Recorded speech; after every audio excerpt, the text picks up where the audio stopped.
Hello and welcome back to the latest in our series of vlogs on the Regal Princess. On this vlog, I got up early one morning and went for a quick tour around the ship. I started on deck 17 at the back of the ship and worked my way around most of the public areas. And what a beautiful start, the wake view. As you can clearly see, it was early morning, as there are no towels on the sunbeds anywhere. We'll proceed along deck 17 towards the stairs, where we'll go up to the next deck, deck 18.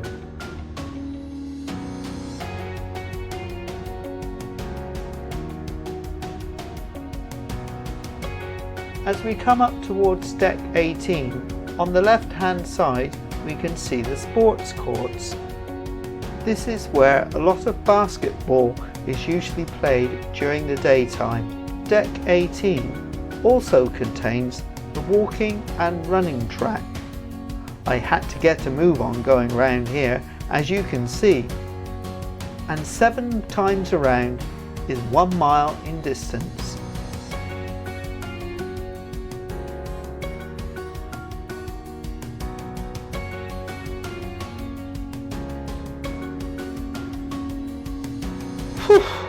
I'm out of breath after doing that. If you're enjoying our videos, please like and subscribe to the channel and hit the notification bell, that way you won't miss out on any future videos. We move now to deck 7 and the Princess Theatre, which at this time of the day had the doors closed for sanitation purposes. We will continue along deck 7, proceeding towards the shops. Luckily for us, they're closed at the moment, otherwise I'm sure Anne would have been shopping. As you can see, there are many different types of shop on board. We continue our journey towards the art gallery. We did have a quick look around last night and didn't really see anything that took our fancy. Apart from Anne, who fell in love with his dragon. I guess there's no accounting for taste.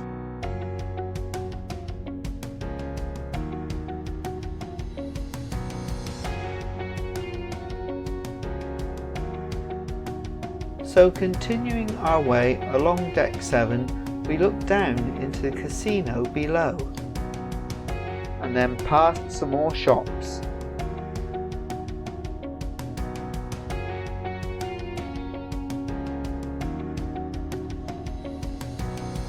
There are perfume shops,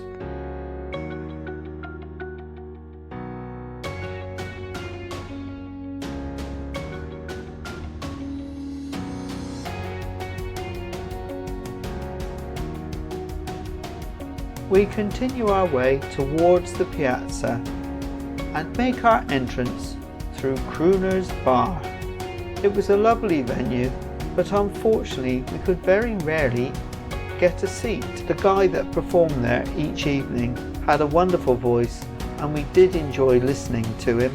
We proceed now past the sushi bar, which Anne had tried the previous day and said the food was excellent. Onward we go as we look over into the Atrium. It really is a stunningly beautiful place and a hive of activity during the day. I think the majority of guests are still in bed at this time, although there is evidence of staff preparing things for later on.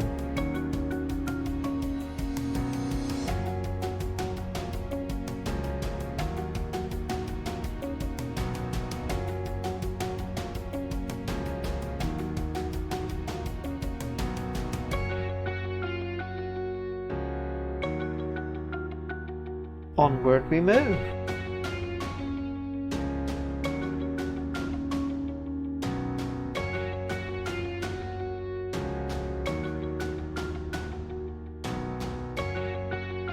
Continuing to proceed along deck 7.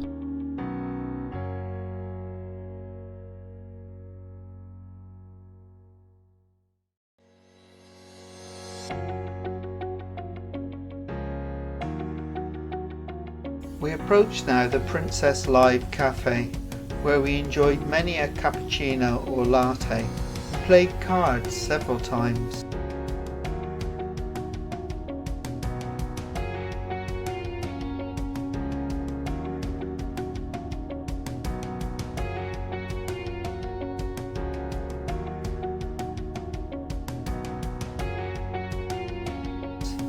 The Princess Live venue is here as we look through the window.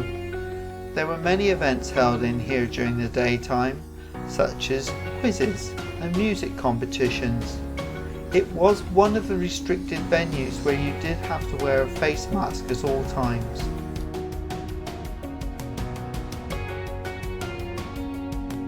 It's not until you do a video like this that you come to realise how large this ship is when you walk from one end to the other.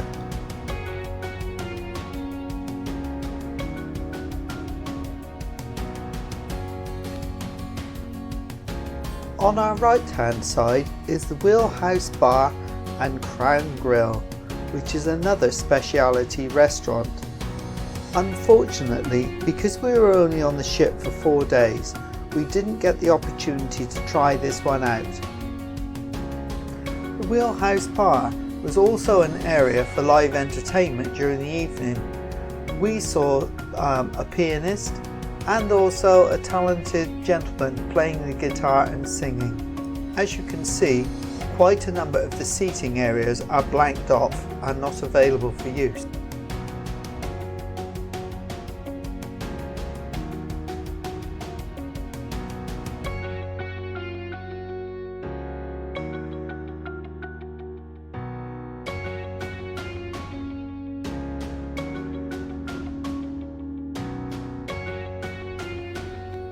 We leave the Crown Grill now and continue to make our way along deck 7, where on the left hand side is the library.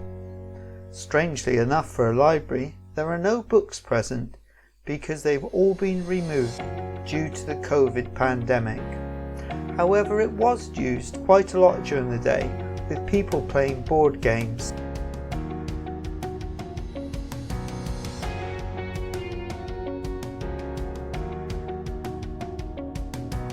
Our onward journey takes us to Vista Lounge.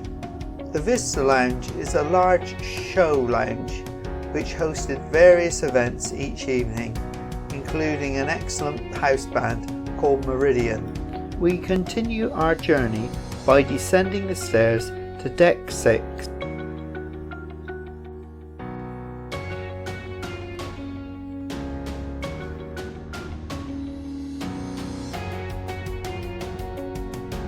And so we enter the casino.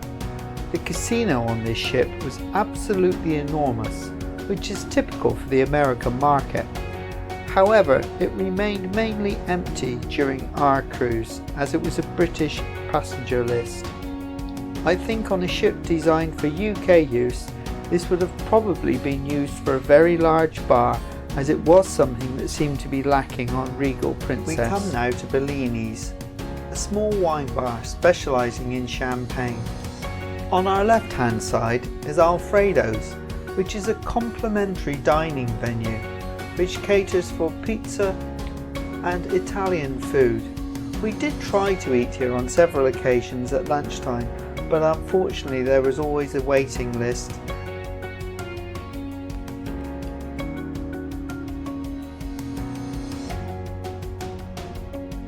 And now back to the beautiful Atrium again. It really is stunning.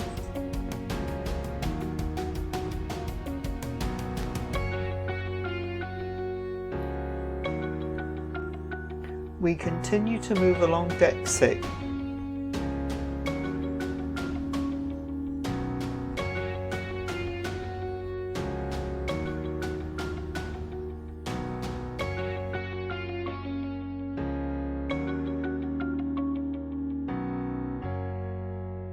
Here we find the photo studio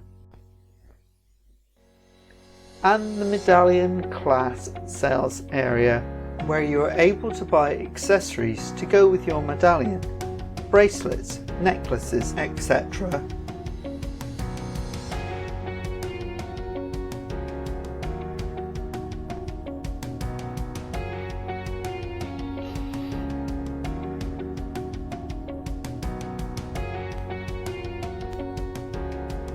as I said, all roads lead to the Atrium.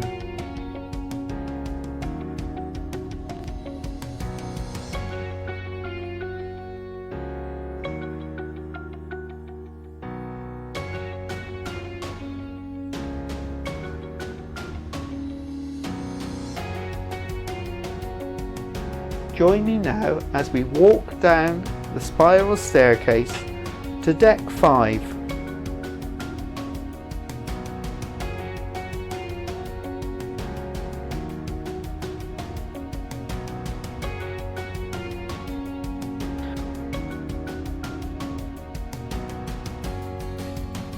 Deck 5 has a large seating area at the bottom of the atrium and is fed largely from the International Cafe. There's a lot of live music that takes place here, of varying genre.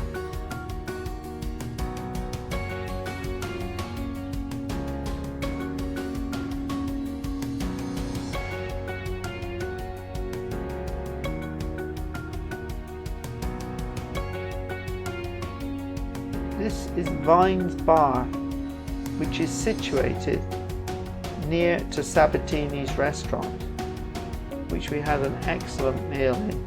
And now we come to the International Cafe. A 24-hour dining adventure with various different foodstuffs supplied during the day. This is early morning. I'm not sure that I'd really want pastries in the early morning, but some people enjoy them. The staff here were always happy to help and always had a cheery smile on their face. The coffee and hot chocolate served from here was excellent. And now we come to the Love Boat cast, who are all named as the godparents of Regal Princess.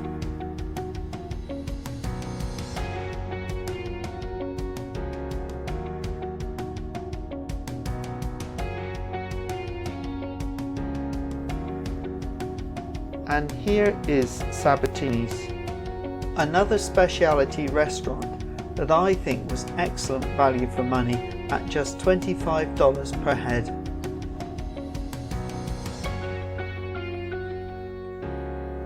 And finally, we come over to the reception area.